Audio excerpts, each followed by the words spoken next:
This morning I would like to talk about Sati and Sampajañña, or mindfulness and awareness, and knowing what is happening and knowing how to be with it. So I was reading this book that I believe is downstairs, Easy to Do, Easy to Know, by Auntie Pikul Manojaron, and in the book she says that the two most supportive Dhamma are Sati, mindfulness, and Sampajañña, self-awareness. Coming here, practice only these two is enough. So I thought it would be beneficial for me to dive into and explore a little bit about what mindfulness and self-awareness are. And Sati is usually translated as mindfulness, and we hear often about the word mindfulness used in our culture, but we don't often hear Sampajañña, which is often translated as clear comprehension, clear awareness, or sometimes self-awareness. And I was thinking when I read this, I would like to know more about what the difference is between these two, because if I'm mindful, isn't that already awareness? So what does Sampajañña add? And the more I thought about it, the more I've come to see that this distinction points to something very important about practice. Perhaps we could say it this way: Sati remembers to be present. Sampajañña understands what is happening. Or even more simply, Sati sees, Sampajañña sees clearly. And perhaps the two together allow us not simply to notice our experience, but to meet our experience with wisdom, wisely. And this isn't a distinction that we have to invent. The Buddha himself repeatedly placed these two qualities together. In the Satipatthana Sutta, the discourse on the establishing of mindfulness, the Buddha describes the practitioner as being mindful and clearly comprehending. And he says this not only while sitting in meditation, he says it while walking, while standing, while sitting, while lying down, while going forward and coming back, while eating and drinking and speaking and keeping silent. In other words, the Buddha is taking mindfulness out of the meditation cushion and putting it directly into ordinary life. And I've often heard many of the teachers and monks that I've studied with talk about that the practice doesn't end when we get up and leave, that we should be constantly practicing the whole idea is for our whole life to be a practice. And so the practice isn't simply, can I be mindful when I'm sitting here meditating or walking? The question is, can I remain awake and clear while I'm actually living my life? Can I be mindful when someone says something that irritates me, or when I'm disappointed, or when I'm afraid, or when I want something very badly? Can I be mindful when I'm completely convinced that I'm right? And then comes the second question. Can I understand what is happening clearly enough that I don't have to be driven by it? And that question brings us toward Sampajañña. But first, let's start with Sati. So the word Sati is commonly translated as mindfulness, but it really has a richer sense than just simply paying attention. It carries the quality of remembering to be present, and remembering what we are doing, remembering the Dhamma. We forget. That's one of the fundamental facts of being human. We sit down to meditate and intend to follow our hand movements or walking, and a few minutes later we're planning dinner, or we're going over some argument we had with someone. We become aware that we're thinking for several minutes maybe, and we suddenly realize, oh, I forgot. And then, this is important, we remember. And that remembering is sati. We come back. We are here again. And we don't have to criticize ourselves. We don't have to say, I am terrible at meditation. We simply remember, oh, I'm thinking. And we return. So there's something wonderfully compassionate about sati. It's the capacity to remember to come home. But is awareness enough? And this is where I think Sampajañña becomes so interesting. Imagine that I'm sitting in meditation and I become aware I'm angry. And that is mindfulness. I know that anger is here. But now suppose I am mindful enough to recognize the anger, but I immediately believe everything the anger is telling me. I see the anger, but I don't really understand it. I think I'm angry because she's wrong. I'm angry because he shouldn't have done that. I'm angry because they don't respect me. I am aware of the anger, but I'm still caught in it. So mindfulness alone, at least as we commonly understand it, it isn't necessarily the end of the story. There needs to be a quality of understanding. And that's where Sampajañña enters. And Sampajañña often is translated as clear comprehension. And that word carries the sense of understanding clearly, thoroughly, appropriately. And one traditional explanation describes several dimensions of clear comprehension, including understanding purpose, suitability, and what is actually happening without delusion. So if Sati says there's anger, Sampajañña asks, what is this anger? What is feeding it? What is it doing to the body? Or what is it doing to the mind?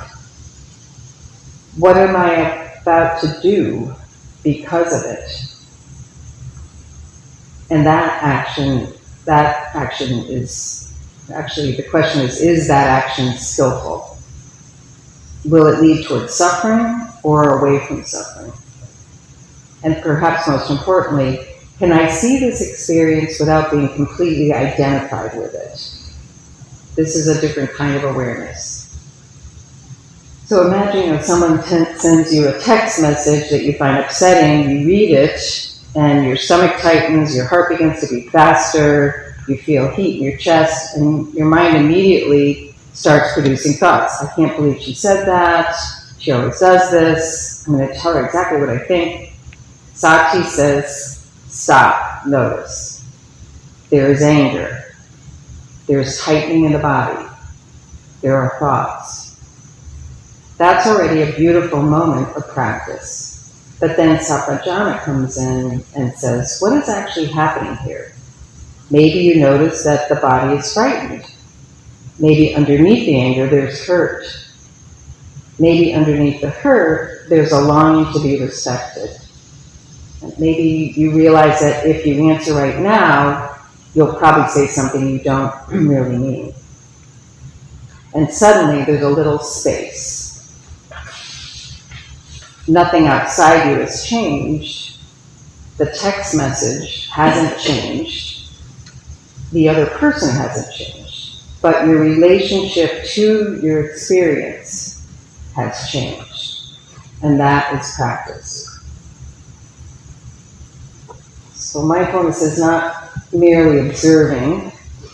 I think this is something I think that's particularly important. We sometimes hear mindfulness described as just notice what is happening without judgment. And that is useful. But the Buddha's teaching goes further. The purpose of meditation, or actually the purpose of mindfulness, isn't simply to become an excellent observer of our thoughts and emotions. We aren't practicing mindfulness so that we can become very good at saying, yes, I'm having an angry thought.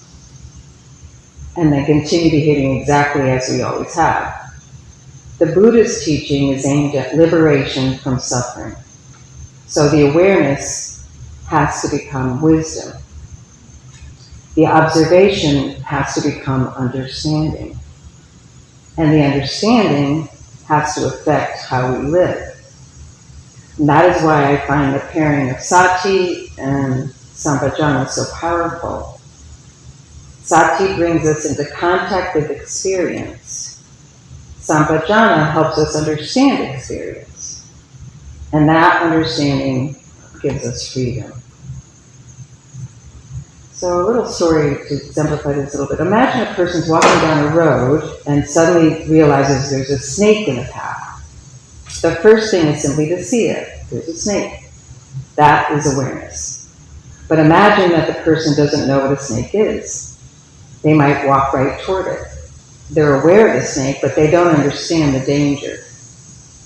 Now imagine another person sees the snake and understands, oh, that's a snake. Actually, maybe it's a rattlesnake. I should not step on it. I should move carefully around it. The second person has not merely seen, they've understood. And this is something like the difference between awareness and clear comprehension. We can become incredibly aware of our thoughts and feelings and still be confused about them. I'm angry, I'm jealous, I'm afraid, I'm crazy, I'm craving, I'm resentful. Maybe I'm crazy sometimes. That is useful awareness. But then comes the deeper experience. What do I understand about this experience? Is this feeling permanent? Is it solid? Does it belong to me? Can I control it? What happens when I feed it? What happens when I don't? What would happen if I acted from it? What would happen if I simply allowed it to arise and to pass? Now we are moving towards wisdom. And in the Buddha's 4 foundations in the Sati-Sampajañña Sutta gives us a beautiful structure for this. The Buddha asks us to establish mindfulness with regard to the body, feelings, mind, and mental objects. And throughout this practice, the practitioner is described as both mindful and clearly comprehending. So perhaps we could experiment with these 4 areas. When something happens, we could notice, what is happening in the body? What is going on? Is my heart beating faster? Am I breathing? Is my breathing changed? Am I feeling the heat or tightness or tension?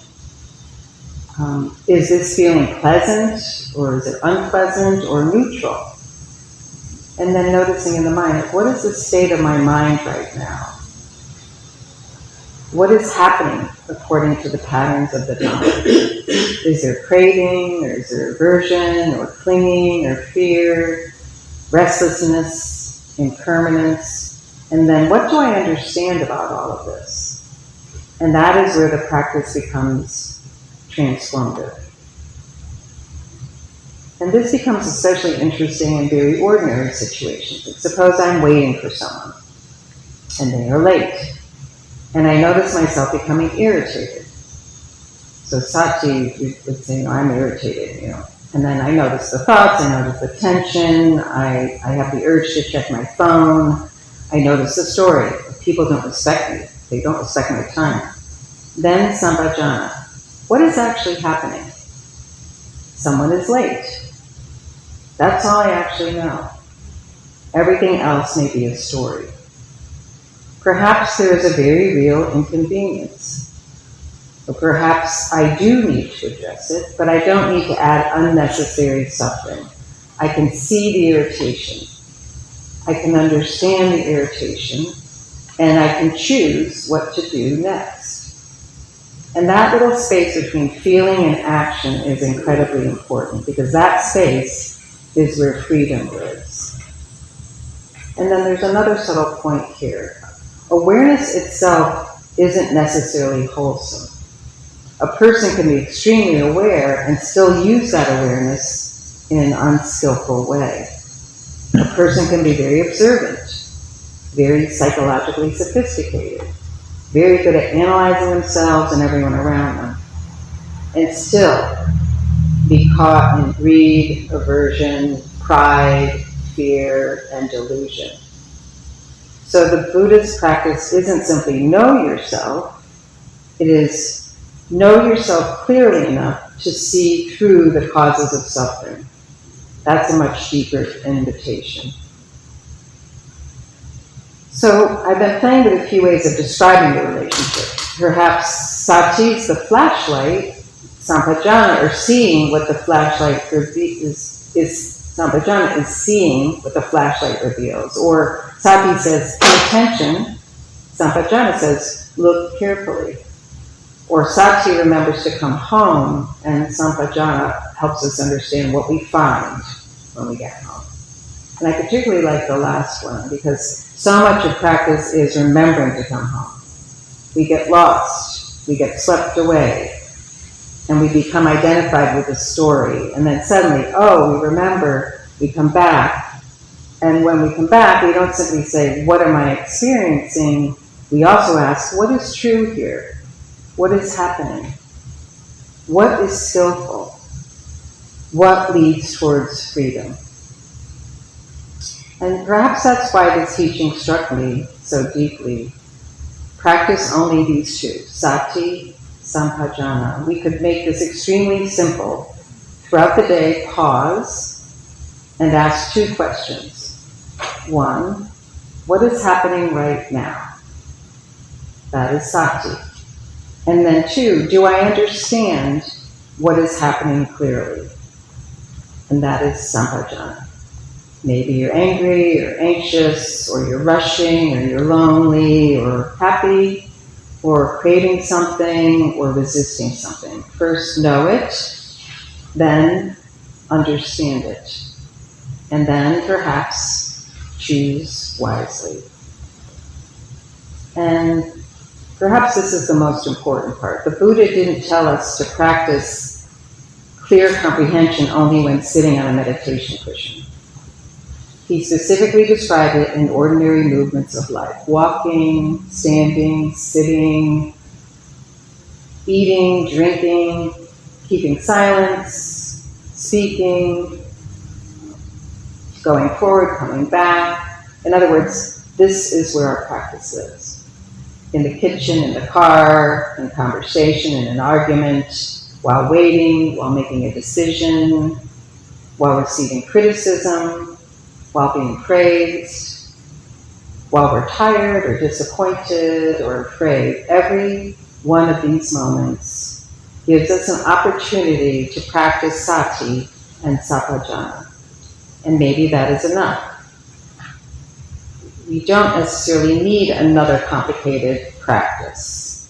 We don't need to remember 20 different instructions or other sayings or recitations. We just simply remember two words. Sati, remember, come back, be present, and Sampajañña, understand and see clearly and know what is happening and skillful and where this is leading. And together they create something very beautiful. Awareness without judgment. Understanding without delusion. And action without unnecessary harm. We notice, we understand, and then we have a choice. Perhaps the deepest practice is not becoming someone who's mindful all the time. It's maybe someone who remembers more quickly. We forget, we get lost, we become angry, we become afraid or cling or resist, and then we remember. And when we remember, we look again. What's really happening here? What am I adding? What am I believing? What is this experience teaching me? And what would lead towards less suffering? And then perhaps we take the next step. Not perfectly or clearly, just this moment, this breath, just this opportunity to wake up to remembering and clearly comprehending. And perhaps, as the teaching says, these two really can support the whole path, because if we remember to be present and we learn to see clearly, then every moment of our life becomes an opportunity for practice. And perhaps that is what the Buddha was pointing toward. Not escaping our ordinary lives, but becoming awake within them. We remember, actually may we remember, may we see clearly, and may that clarity lead us toward freedom. Thank you for listening to my talk. If anyone has any questions, I can try to answer them or someone else can, or if anyone has anything they'd like to contribute or something that they'd like to say with regards to this or anything else about practice, feel free to. I love how you gave many examples of this dynamics in action. That is very, very helpful. And also discerning the difference between the two terms. I mean, they both involve wisdom, but Sampajañña seems to involve wisdom and knowledge. And very, very interesting. I can see in my practice how there is both when I successfully resolve an issue. So, thank you very much.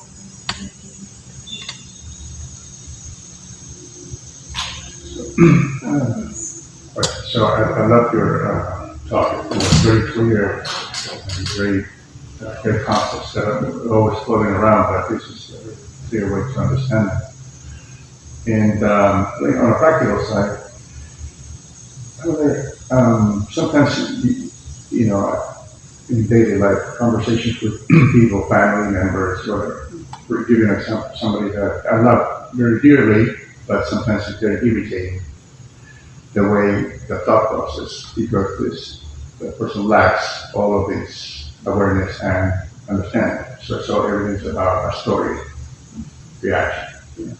And talking to a person, sometimes I find myself kind of feelings of anger coming up, of impatience, of everything.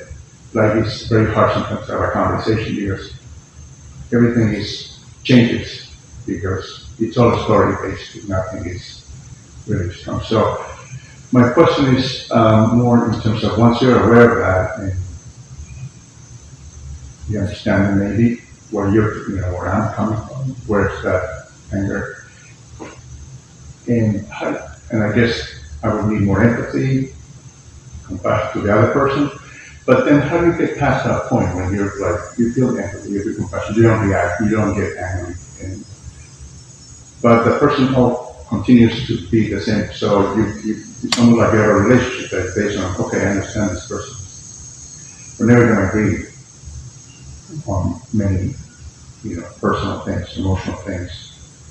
So leave it at that. That's the relationship.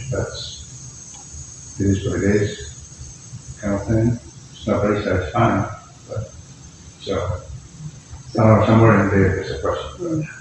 So are you asking with a person like this, would you just come to that conclusion that this is just the way it is and accept that that's the way it is and this is the way the relationship will be? Right, but that's most I can expect out of that relationship is that it sounds like perhaps you may wish it was different. Sure. So, noticing that you, because you're noticing, all you can really notice is yourself and what your reaction is to what that person, how that person is. And then perhaps you have this sort of story explaining in your mind that this is the way this person is. And so maybe even before you talk to the person, they talk to you, you might even be expecting that. And then that's where really, I think suffering starts to arise because you're perhaps expecting it, and then it happens, and then so maybe you're thinking you might, this is always the way. And I think just noticing that, everyone is different, and all of these situations come up, and then they go away, and then you're left with a particular feeling, and then maybe noticing what that is, and what is it within you that is reacting to this person. Is there fear? Is there anger? Is there another story coming up? Is there hurt or something that's unresolved that you can, maybe they remind you of someone else or a different experience? I'm not really sure. But if anyone else too, anyone else would like to also answer, I would be open to others giving their input too. Because this is a very good question, because I think it happens to me all the I time. really like some of the things that you said about this. I think it's an opportunity to look at yourself. And, I spoke on the last time I was here about my experience being very irritated by certain behaviors of other people, even people I don't know that I would observe. And I had to take a look at myself and say, I have a very stringent idea of how things should be and how people should act, and I have these pet peeves, and that's where the irritation is coming from. Mm-hmm. And I think once you see more of yourself, and then you will see how little that other person sees of themselves. And it's kind of sad. Sometimes with somebody like that, you can ask them a question that's not, that enables them to think something out on their own. Not saying, why do you like this? Or just ask them about their response. What does that really mean?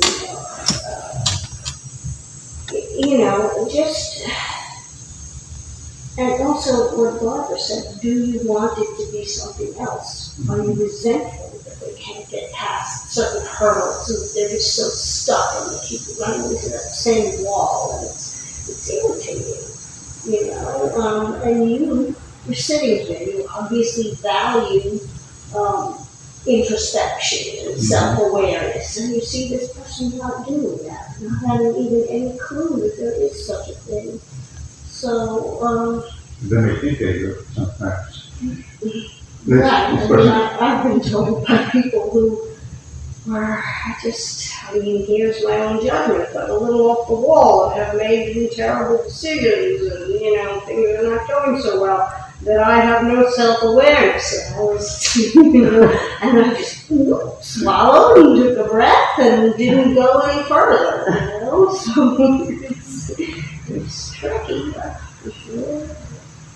Yeah, this is an older sister, so we grew up together. So I think a lot of the patterns that I see after I've done a lot of work myself and come to, trying to think differently, change the paradigm and everything. So I can see some of the behaviors manifesting, and then it's a lot of triggering of growing up, hearing that around that cause a lot of conflict, a lot of issues. So I think it's that part that kind of, is that part that I wish it was different. I think go ahead. Frank, do you want to say something? Yeah, I like when you say triggering, because that's the opportunity. That you see the trigger, it reminds you of all the suffering that you've been through and all the energy it took to get through that and get past that. And the trigger is that, I get to see, now you're suffering from the same thing and I want you to be different and I want you to be where I'm at. Because I cannot really face the same prison again. I don't want to be in that prison, and you remind me of that prison. So you see the suffering that comes out in yourself. You cannot change someone else's thinking. They have to find out for themselves. But you want to bypass that, and you want to think it for them and think it through them. And it's your heart that wants it to be better for both of you. But you're going a road that will push the other person, will alienate the other person more, because you're also pushing away the suffering. And awareness, true awareness, is not according to my thoughts. Awareness is just open. This is true for you, this story is true for you, this story you're telling this story. But we want to make it into something. We want to make life different than it is. I want to make you different. And it's a trap. Because the suffering of the other person and the suffering in yourself are related, are the same, and very visible for you in a relationship that has gone for so long throughout your life. But I think suffering, when we recognize it, we have to open up to it and say, okay, this is hard. I'll listen to you. I hear you. Hello. We're suffering. We're in this together. Instead of making yourself a teacher and the other the unwilling student. Right. Or the wayward child. Or the obnoxious sister. All those things. I think really awareness is not according to your own thoughts or to these thoughts that are coming up. Awareness is the openness. I hear you. I see you.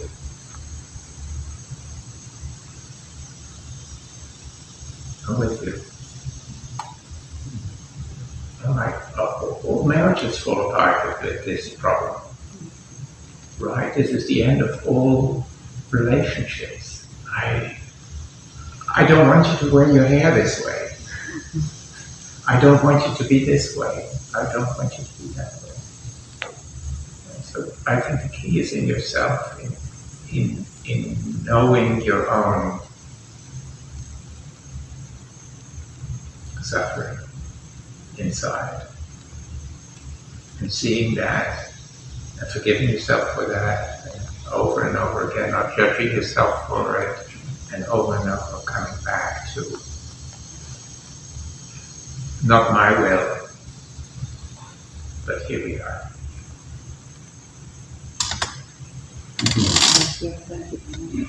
Thank you, everyone. I appreciate it. Thank you.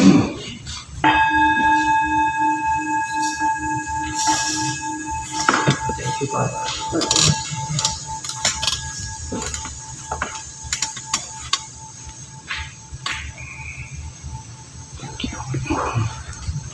Yeah. Do you mind if I put your talk in the YouTube? Okay.